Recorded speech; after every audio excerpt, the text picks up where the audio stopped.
राधे राधे महाराज जी। श्री हरिवंश, आपके चरणों में कोटि कोटि प्रणाम।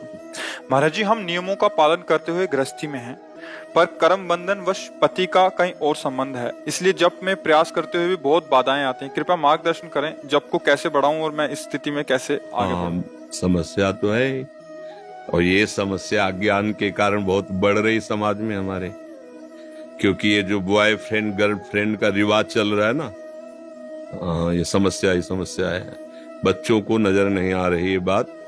मान लो ये तो कामाशक्ति के कारण आगे बढ़ती है, लेकिन आज हमारे संस्कार ही डाले जा रहे हैं, जिसे आप समस्या कर वही संस्कार डाले जा रहे हैं। अब बोलो, एक लड़का कई बच्चियों से, एक बच्ची कई बच्चों से, क्या जीवन उनका होगा? क्या जीवन होगा? उनको तो पता नहीं कि इसका परिणाम क्या होता है, बेविचार का परिणाम क्या होता है, उनको पता नहीं। बच्चे खिलवाड़, वैसे ही इंद्रियां विषयों की तरफ आकर्षित होती है और छूट मिल गई। एक वर्ष हम जैसे बच्चे मिलते तभी, हमारे तो समय में था ही नहीं, ना मोबाइल था और ना ये रिवाज थी। पवित्रता, धर्म, मर्यादा, ऐसा नहीं। हम भारतवासी, हम कोई विदेशी नहीं है, हम भारतवासी जहां धर्म की प्रधानता होती है। अब सोचो, वो बच्चा 10, 12, 15 वर्ष की अवस्था में ही बेविचार दोष से युक्त हो गया। उसके मित्र से होता है, तुम्हारा क्या बॉयफ्रेंड है? बोले उससे ब्रेकअप हो गया है, उससे अब हो। ये क्या, इसे क्या कहते हैं? बेविचार। इसका स्वरूप क्या आता है? वो लड़का कितनी गर्लफ्रेंड के, एक लड़का मिला जो परमार्थ संबंधी प्रश्न किया, फिर उसके ब्रह्मचर्य पर दृष्टि गई तो उसने कहा 9 गर्लफ्रेंड है, 9 जगह वे विचार कर रहे हो और बात अध्यात्म की तुम कर रहे हो। आप बताओ क्या संस्कार होंगे, क्या संस्कार होंगे? अब जब उन बच्चों और बच्चियों का ब्याह होगा तो पातिव्रत धर्म से रहेंगे। अगर अपनी इंद्रियों को संयम में नहीं रखोगे तो ये दोष होगा ही होगा। हम आपको एक घटना बताते हैं। भ्रमण के समय सब, जैसे बहुत सुंदर परिवार चल रहा, एक बच्ची थी 2-3 वर्ष की, बच्चा होगा 5-7 वर्ष का, बहुत सुंदर, मतलब सुशील परिवार। अब विष आ रहा है उनके घर में। पहले का बॉयफ्रेंड पत्नी का, अभी तक तो प्रवेश, अब आया, दोनों मिले, क्योंकि पूर्व प्रेम था। तो कहा पति ड्यूटी में गए हो, आते होंगे। बोले आप कह देना हमारे कजन है, हम भी कह देंगे कि हाँ हमारी आवश्यकता है इस शहर में, तो कहो तो हम किराए में रह लें, आपको किराया दे दें या कुछ दिनों के लिए आप। ऐसा ही नाटक किया। वो सीधा आदमी, जब पत्नी कह रही कि हमारे परिवार के हैं, हमारे भाई लगते हैं, बच्चे उनको मामा कह रहे हैं, वो झुक के पैर छू रहा कि आप हमारे बानोई हो। लगता है यार कि क्या है, अगर महीना 15 दिन के बाद से आप रह लीजिए, किसी कार्य का वो बहाना बना के, ठीक। वो अर्थ ऐसा का मतलब था, एक नौकर रखता था भोजन बनाने के लिए, पत्नी को असुविधा न हो इसलिए भोजन सब। पत्नी ने हल्का जहर, उससे कहा तुम किसी काम में उसको लगा दो, हल्का जहर भोजन में डाला तो बच्चे बेहोश हो गए और वो बनाने वाला बूढ़ा बेहोश हो गया, और वो ड्यूटी जाता था। दोनों बच्चों को उठाया और थोड़ा ऊंचा एक पर्वत जैसा था, उससे जाके पटक दिया, दोनों बच्चे मर गए। इसके बाद लौट के आई, रिपोर्ट लिखाई कि मेरे बच्चे को ये जो मेरा काम करने वाला आदमी है ये गायब कर दिया। अब उसको जब चेतना दिलाई गई तो उसका कहा बच्चे कहाँ हैं? बहुत पिटाई। अब तो उसने कहा साहब मुझे ये पता नहीं कि बच्चे कहाँ गए, पर ये पता है कि आज मुझे भोजन बनाने की सेवा जो थी वो नहीं दी गई और भोजन पवाया गया। इसके बाद मुझे कुछ पता, तब उनके दिमाग में ये बात दौड़ी कि कुछ तो गड़बड़ है। तो उन्होंने कहा कि हम तुम्हें तब तक नहीं छोड़ेंगे, नौकर से कहा, जब तक हमें पक्का तुम्हारी सफाई की बात नहीं। तो उनका साहब हमें लगता है कि हमारे साहब को भी कुछ न कुछ खतरा हो जाएगा अगर आप सावधान नहीं रहेंगे। मुझे ऐसा लगता है कि मेरी मालकिन कुछ गड़बड़ कर रही है, चाहे जितना मार डालो, हम आपको सच्ची बताते ना, मुझे बच्चों का पता है और मैं कैसे बेहोश हुआ ये मुझे पता नहीं, पर भोजन मुझे आज पवाया गया है। तो वहां लगा, तो बोले तुम चलो, हम तो हमारी दृष्टि में रहोगे, हम पीछे पीछे शादी वर्दी में चलेंगे, तुम घर जाओ और फिर हमें बताओ क्या है। तो वहां जाके देखा कि कुर्सी में साहब बंधे थे जो पति थे। बस थोड़ी अगर विलंब हो जाती तो उनका भी गला घोट के मार दिया जाता। वो केवल इस बात से रो रहा था कि हमने तुम्हारे साथ क्या गलती की तुम्हें बराबर प्यार दिया, सब सेवाएं दी, और आप हमारे साथ बचपन से गलत संस्कार है, अपनी ममता का गला घोंट दिया एक वासना की पूर्ति के लिए। चाहे पति हो भाई, चाहे पत्नी हो, ये जो हम चिल्लाते रहते हैं कि ये गर्ल फ्रेंड हो, बॉय फ्रेंड हो, ये कौन सा रिलेशन, जो चले ना नए सभी पद्धतियां तुम्हारा सर्वनाश कर देंगी। तुम्हें लगता है कि हमारा मनोरंजन हो रहा है, नहीं, बहुत जीवन जो तुम्हें मिला अमोघ।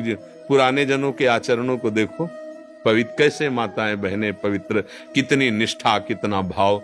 आज हम लोग समझते नहीं, पत्नी चाहे जितना प्राण समर्पित कर दे, हमारा दिमाग खराब है बाहर के लिए। पति चाहे जितना दुनिया की सामग्री लाके सजा दे, नहीं, तो ये सुधार नहीं होगा, ये सुधार नहीं होने वाला, पक्का लिख लो। व्यभिचार दोष से युक्त जिसकी इंद्रियां हो गई, ये किसी तंत्र मंत्र से सुधरने वाली नहीं है। अगर आप चाहो तो सुधर सकते हो, पर अब बिगड़ेल मन है, 10 दिन सुधरोगे, 15 दिन, फिर 20वें दिन वही करोगे।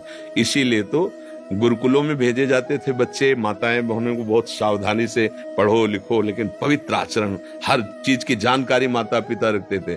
अब किसी दूसरे कुसंग की जरूरत नहीं, मोबाइल काफी है, छोटे छोटे बच्चे इधर उधर। अब इस प्रश्न का समाधान केवल ये कि आप अपने को सुधार लो।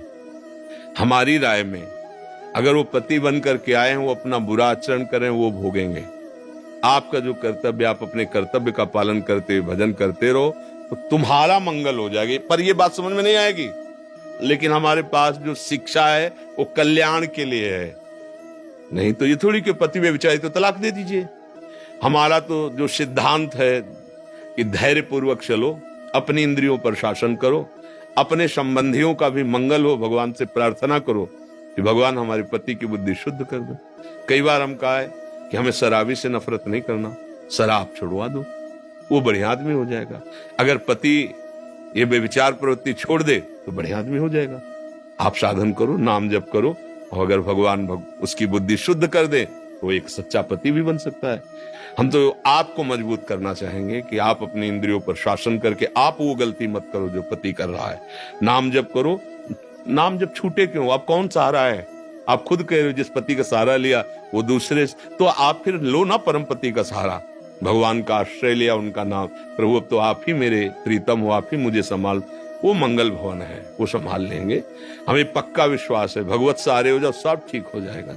समय लगेगा, भगवान से प्रार्थना करो उसकी बुद्धि शुद्ध कर दे। हमारे पास तो यही उपाय है, आगे भगवान जैसा प्रेरणा दे, जैसा बकाया। आज हम ये फिर आपसे कहते, अगर बच्चों को नहीं संभाला, और ये गर्ल फ्रेंड और बॉय फ्रेंड और ये दुनिया का जो प्रपंच चला है ना, ये नष्ट कर देगा। मतलब हमारी सब जो धर्म मर्यादाएं सब छिन्न भिन्न हो जाएंगे, सब नष्ट हो जाएंगे। ये कलयुग की चाल है और कोई सुविधा नहीं है, ये केवल भ्रष्टाचार बढ़ाने की बातें हैं। ये हमारे देश में ऐसा नहीं होता। अब वो जो शुरू हुआ है ना, ये सब मोबाइल और ये बाहरी बातों को लेकर के हुआ है।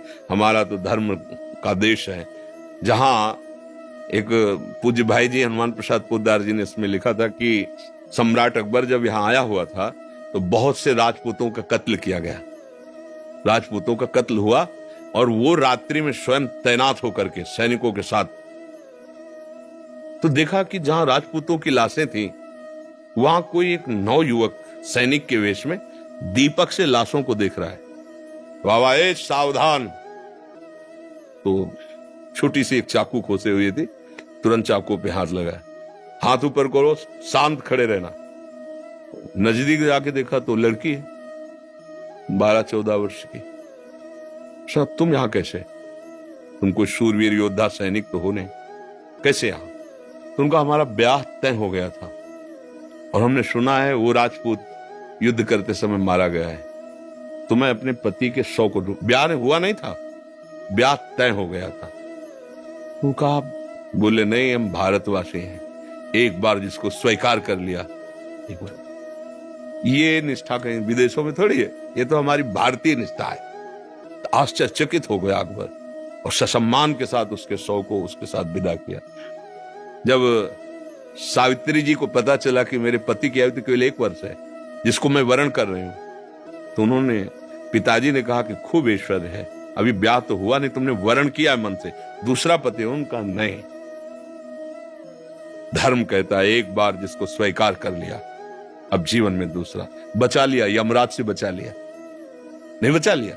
तो मुझे लगता है कि यदि हम पवित्रता से चले सब तो ठीक हो सकता है। ये हमारे बच्चों में जो संस्कार पैदा हो रहे हैं, भय लगता है, भय लगता है। तुम इसे मनोरंजन समझ रहे हो?